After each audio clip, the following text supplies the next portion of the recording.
আছে গরু না পাই হাল, থকাত কই না থকাই ভাল। আমি খালি একটা কথাই ভাবি, কি দিন ছিল, কি হচ্ছে আর কি হবে। আমরা যখন ক্লাস 10-এ পড়ি তখন মেয়েদের কোলে বসে পিকনিক খায়, আর এখনকার ছেলে যদি মেয়েদের কোলে বসে ক্লাস 10-এর ছেলে, তাহলে নামাজ পড়তে পারবে না। আশা করি বুঝতে পারছেন, যুগ সমান থাকে না, তারপরে যে এত চেঞ্জ হবে এটা ভাবাই জানা। কিছু মেয়ে দেখলাম যে এই ঘরের এই সাইডে A+B+ এগুলো লিখে রাখে। কিছু মেয়ে দেখলাম ছোট ছোট মেয়ে হয়ে ড্রাইভার, টোটোওয়ালা, কিছু টোটোওয়ালা আছে ড্রাইভার, যার বয়ফ্রেন্ড বানায় ঘেঁষাঘেঁষি করে রাস্তায় ওপেনলি। এটা কোনো মেয়েদের সিস্টেম হইল? ওই সমস্ত মেয়ে হয়ে কি লাভ? সব মেয়ের কথা বলছি না, ওই সমস্ত মেয়ে, তাদের কি মেয়ে বলা আসলে ঠিক কি? তারা মেয়ে কিভাবে হইতে পারে? না জানে কাজ করতে, না জানে রান্দাবাড়ি করতে, না কি জানে, না স্বামীর খেদমত, না সংসার যে একটু ভালো করে রাখতে হয় গুছিয়ে, এইটাও জানে না।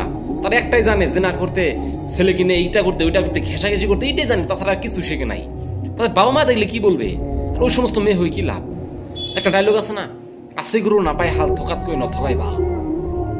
যে আছে মেয়ে কোনো না পাই উপকার, ওই সমস্ত মেয়ে থাকার থেকে না থাকাই বেটার, একটা ডায়লগ হয়ে যায়।